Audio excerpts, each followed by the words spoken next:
Bismillahir-Rahmanir-Rahim. Alhamdulillahi Rabbil Alameen. Allahumma salli ala Muhammadin wa ala alihi wa sahbihi wa sallam. Ashhadu an la ilaha illallah wa ashhadu anna Muhammadan abduhu wa rasuluhu wa ba'd.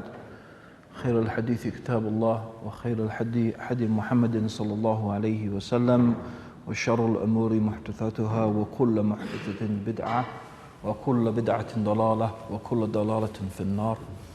We'd like to begin by praising Allah, and we praise Him and seek His help and ask for His forgiveness, and we seek refuge with Allah from the evil from the evil of ourselves and from the evil consequence of our evil actions.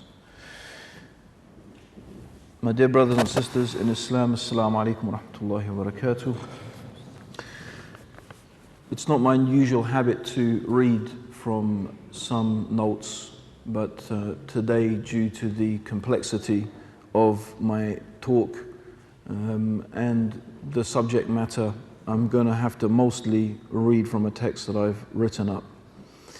There are a few reasons why I chose Imam Shamil.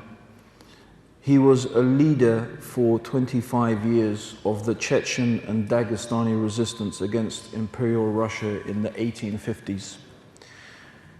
The first reason the way I chose Imam Shamil was because when Ni'matullah phoned me about the conference, he told me it was going to be based around outstanding Muslim personalities. So Imam Shamil came to my mind.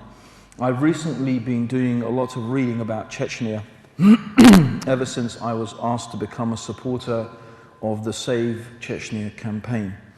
And the first book I read was the epic work of Leslie Blanch called The Sabres of Paradise, Conquest and Vengeance in the Caucasus. It's a book just about as much as Tsarist Russia under Nicholas I as it is about Shamil, but her sympathies are with the Imam, even if it is with the Orientalists' view of him as the noble savage. But she also based her account largely of the Imam, that is, on the memoirs or the accounts written by one of the Imam's close followers, Muhammad Tahir of Karai. The second reason that I chose Imam Shamil was in no small part because he was a Sufi from the Naqshbandi Tariqa. In these days, when jihad has become synonymous with terrorism, Wahhabism, and Salafists, some Sufis have unashamedly used this atmosphere of confusion and fear to lay all the blame for any violence at the Wahhabist door and to portray the Sufi path as entirely peaceful and pacifist. And the internal and spiritual jihad espoused by themselves as the only authentic and valid jihad. It seemed a perfect opportunity to remind them, ourselves and others, how short-sighted, shameless, and ultimately false such sectarian opportunism is. It certainly hasn't fooled the likes of Robert Spencer in his website Jihad Watch. Most of the great mujahids resisting European imperialism were Sufis. Sheikh Abdul Qadir al-Jazari, who was a Qadri, who actually met Imam Shamil on Hajj and discussed guerrilla warfare tactics with him. The Sheikh Abdul Qadir al-Jazari, he fought the French for 10 years until the sheer brutality of the French army massacring civilians forced him to give in. Shah Waliullah in India, and of course in the last century Umar Mukhtar in Libya, all could be described as Sufis. Differences, I suspect, we will always have, but they should be kept between us. Whatever differences we have as Muslims, we can and must present to those who are ready to destroy us a united front. Allah subhanahu wa ta'ala mentions in Surah As-Saf, the meaning of which is, verily Allah loves those who fight in His cause in rows as if they were a solid structure. There is no doubt that this unity, presenting a solid structure, is one of the lost virtues. Imam Shamil understood the importance of unity, and it's one of the remarkable qualities of the Imam, how he was able to unite the dazzling mosaic of ethnic groups and rival clans of the Caucasus.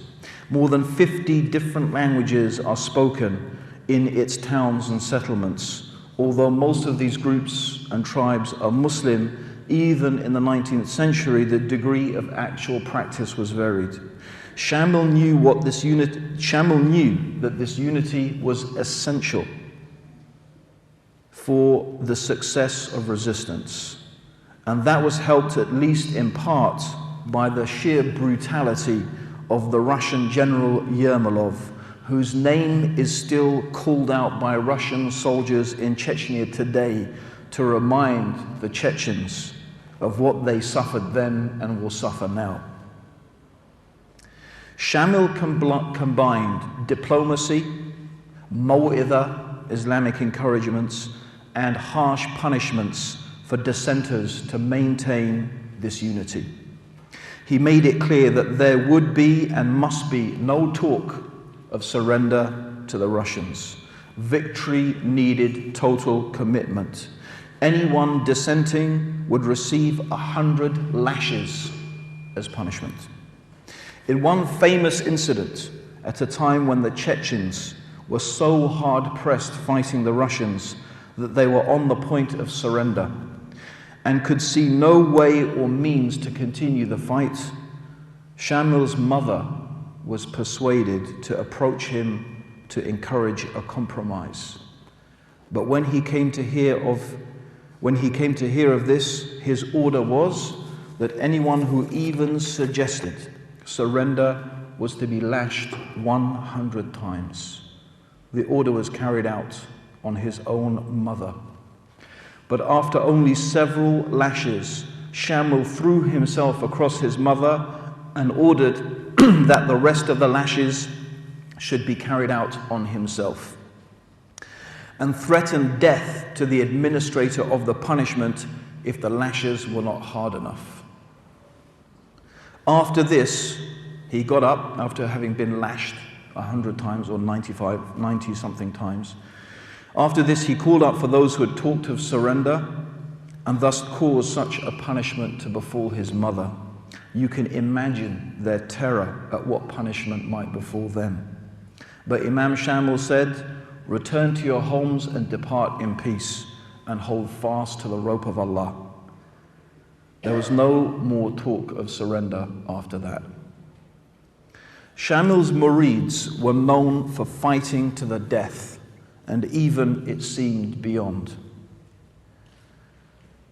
So here's a quotation from Leslie Blanch's book. She says, "They lay there," these are the Murids, "they laid there, mangled, pierced, and bled white. They drank the herbal buse, submitted to torturing treatments, and generally recovered. The Russians found them a most stubborn enemy. Killed, or so it seemed, they still survived. One Murid or holy warrior would rush out of a beleaguered aul, and aul is the name of their fortified villages. He would run out of a beleaguered aul, brandishing his shashka in one hand, which is a type of sword, a pistol in the other, and his kinjal, which is his dagger, in his teeth, and hurl himself on the astounded Russians, firing rapidly in all directions. Then, dropping his gun, began to thrust and slash with his steel, so that 5 or 6 enemy were accounted for before he too fell. And even in the dying, he would usually contrive another deadly thrust. They don't seem to know when they ought to die, sir," says a Russian soldier in Lermonov's Caucasian Tales. "Indeed, sir, these villains can hardly ever be killed. They are a people without the slightest idea of propriety." Shamil's struggle was part, in fact, of a longer ghazwat, as they called the jihad, that started, in fact, in the time of Catherine the Great, who invaded the Caucasus and was opposed by the forces of Sheikh Mansour. The fight was taken up by Qazi Mullah, who was a friend of Shamil. But Qazi Mullah's rebellion was ill-timed and short-lived. It all ended in the siege of the fortified mountain village of Rimri. 500 Marids against 10,000 Russians. Only 2 Marids escaped death, and one of them was Shamil. But it was in this escape that his legend was really born, and this is the account of one Russian soldier. It was dark. By the light of the burning thatch, we saw a man standing in the doorway of Saklia, which stood on raised ground, or rather above us. This man, who was very tall and powerfully built, stood quite still, as if giving us time to take aim. Then suddenly, with the spring of a wild beast, he leapt clean over the heads of the very line of soldiers about to fire on him, and landing behind them, whirling his sword in his left hand, he cut down 3 of them, but was bayoneted by the 4th, the steel plunging deep into his chest. His face still extraordinary in its immobility. He seized a bayonet, pulled it out of his own flesh, and cut down the man, and with another superhuman leap, cleared the wall and vanished into the darkness. We were left absolutely dumbfounded. The whole business had taken perhaps a minute and a half. 2 things have always shocked me about many Muslims since I myself started to practice Islam. The first is how a Muslim could be illiterate when the first word revealed was Iqra, read. The second was how physically feeble and unfit so many Muslims are. I recall one of my early trips up north, meaning up north to the north of England, as a new Muslim, and being shocked when I heard that Muslim boys didn't play rugby because their parents considered it too rough. There is a truth in the saying that the British Empire was founded on the playing fields of its public schools. Physical toughness, strength, absence of luxurious living are virtues that should be present in every Muslim. The Prophet ﷺ said, "The strong believer is better and more beloved to Allah than the weak believer, while there is good in both." And Muslim collected it in his Sahih. Sheikh Salih al-Fawzan had the following to say about physical strength and its relation to our belief and actions. The believer who is strong in his belief, body and actions, is better than the weak believer, the one who has weak belief or a weak body or weak actions. That is because the strong believer is productive and accomplishes things for the Muslims, and thus they benefit from his physical strength, actions, and strong belief. So this hadith is an encouragement to have strength, as Islam is the religion of strength, the religion of honor, the religion of prestige.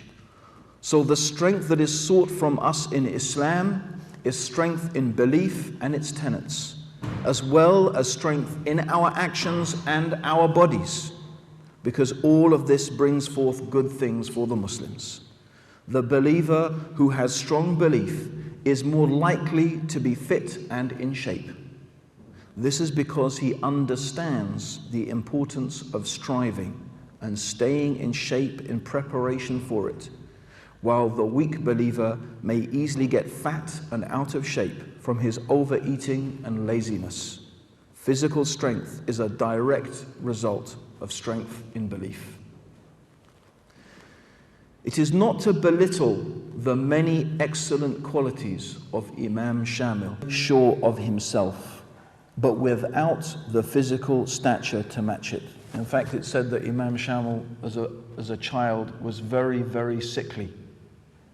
In fact, originally he was called Ali, but it was the custom in that place that if a person or a child was sickly and ill, they sometimes thought it was a product of the evil eye. So they would change his name as a type of idea to try and divert the evil eye. I'm not saying that one should do that.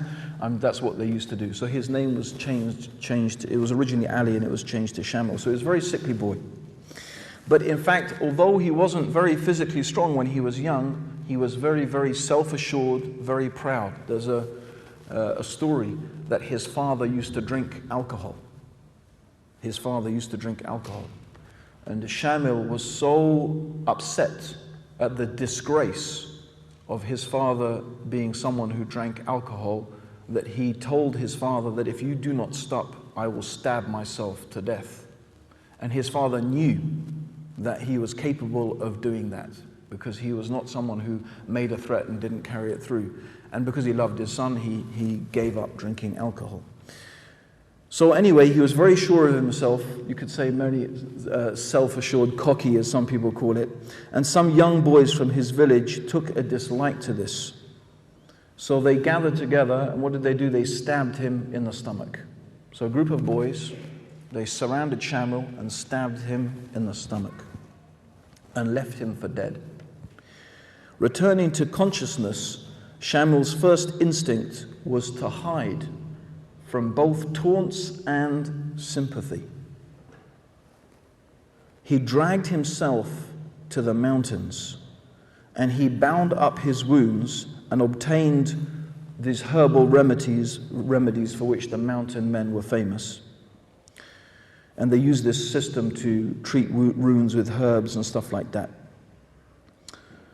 Anyway, he talks about these and also use this. They have this ant in the mountains that they have these pincers, and they use that as a type of stitches.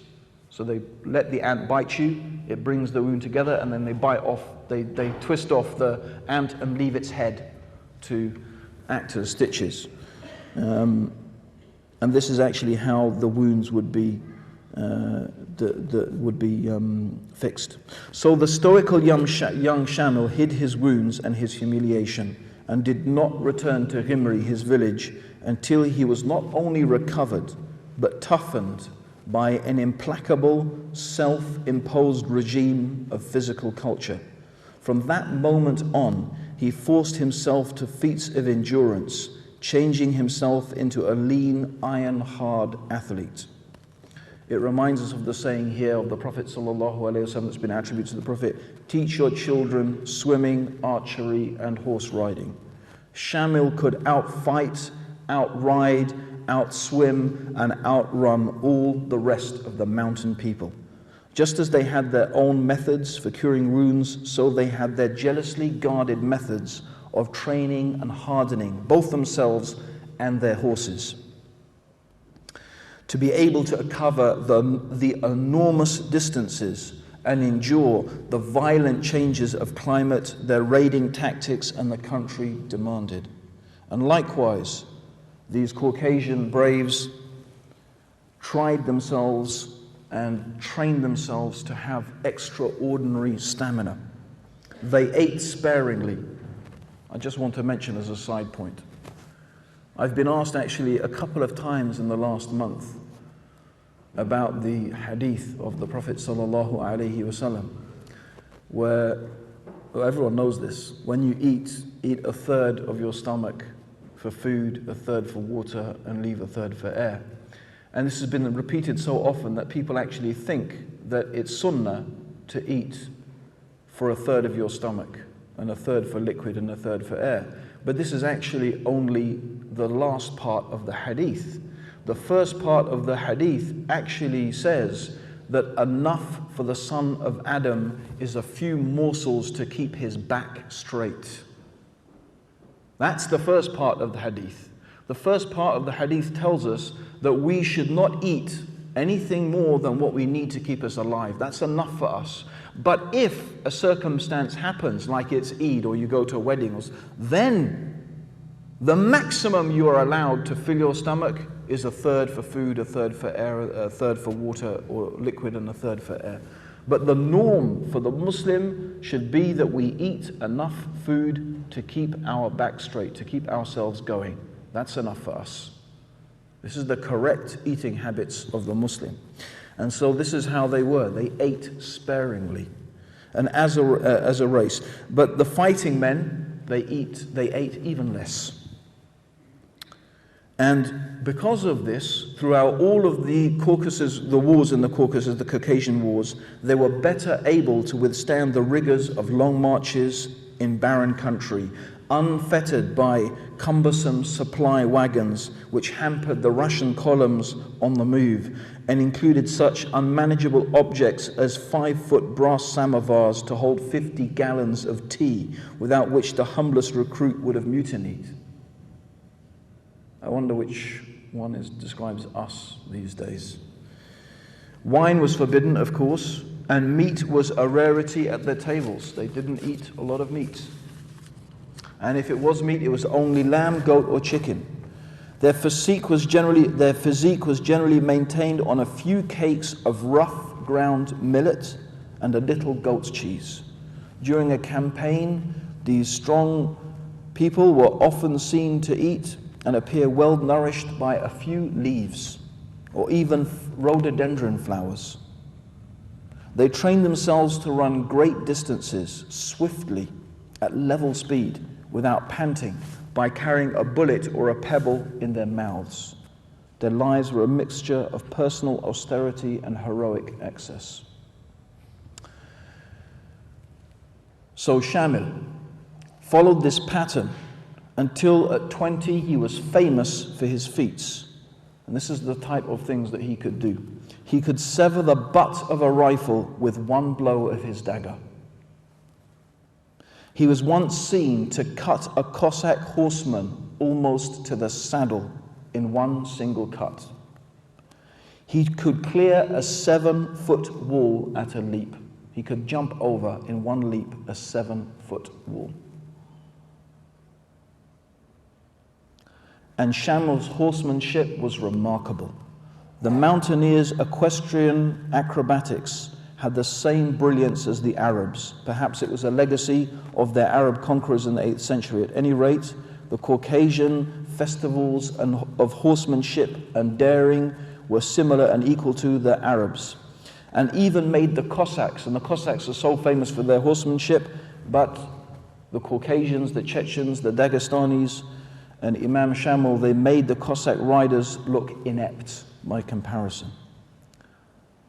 Trick riding, circus stuff, all of it in daily use in their violent warfare. Shamil was speaking to the people in a language they understood best when he flung himself into the saddle at one bound, cleared the high gates of the Aul in another, and scorning the path, leapt a precipice, hanging head downwards under his horse's belly, swinging up the other side to stand in the saddle, and at the gallop shot a coin high in the air.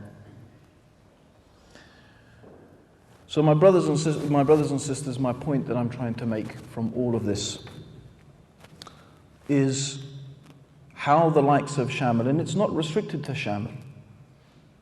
If we look to the Sahaba, if we look to the likes of Khalid bin Walid, yes, they were people of Iman. They were people who had the highest Iman, the strongest faith in Allah subhanahu wa ta'ala. But we forget and we overlook that they were also people who were extremely physically tough. And this physical strength and physical toughness is a virtue that has been all but lost to the Muslims. And there is no avoiding the fact that one of the greatest reasons for physical strength and toughness is jihad. And it's at this juncture that I am forced by the reality of the state of confusion prevalent in these times to reiterate that we as Muslims do not seek confrontation or desire to initiate hostilities. Despite the many virtues of jihad, we should not imagine that this means that we seek physical conflict, or that in desperation we can resort to means like terrorism that is so far removed from the nobility of this religion. We want and should desire to live a peaceful life on coexistence, but we have the right. We have the right, and no one can take this away from us, to defend ourselves individually and collectively against attack and aggression. We also have the right and duty to prepare ourselves against such attacks. The Quran teaches this. International law affirms this. Jihad is not something that we should be embarrassed about or made to feel embarrassed about. It is a noble principle in this religion that no reasonable person could disagree with. The Ghazwat and the Jihad of Imam Shamil was without doubt just and fair and right, as is, and I want to make this point, it is a struggle that the Chechens and the people of the Caucasus have been making against the Russians for 300 years. And it goes back to one of the reasons why I have chosen this great Imam to illustrate a very important lost virtue. One of the reasons goes back to what I was saying, because the propaganda of the Russians, and it's been picked up by many people in the West, is that the Chechens today are a bunch of terrorists. They've just, they're a bunch of bandits. But the Chechens have been fighting the Russians for over 300 years, almost continuously. I mean, there have been breaks in it, but on and off, they have been fighting the Russians for more or less 300 years. It is not a new struggle. And Imam Shamil was one of the longest fighting combatants against the Russians, Imperial Russia then, 25 years he fought the Russians for. And in the striving of this great Muslim personality, there is an example for us all. Subhanakallahumma wa bihamdika ashhadu an la ilaha illa anta astaghfiruka wa atubu ilayk.